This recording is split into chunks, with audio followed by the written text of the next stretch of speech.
Welcome back to another technical deep dive here in the debug zone. Today, we're tackling a big question and breaking it down with insights from other users. Hopefully, this clears up some misconceptions and helps you get the answer you need. So buckle up, stay a little curious, and let's jump right in.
And that's a wrap.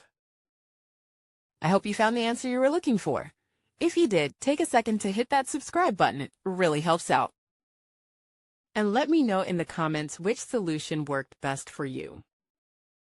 See you next time in the debug zone.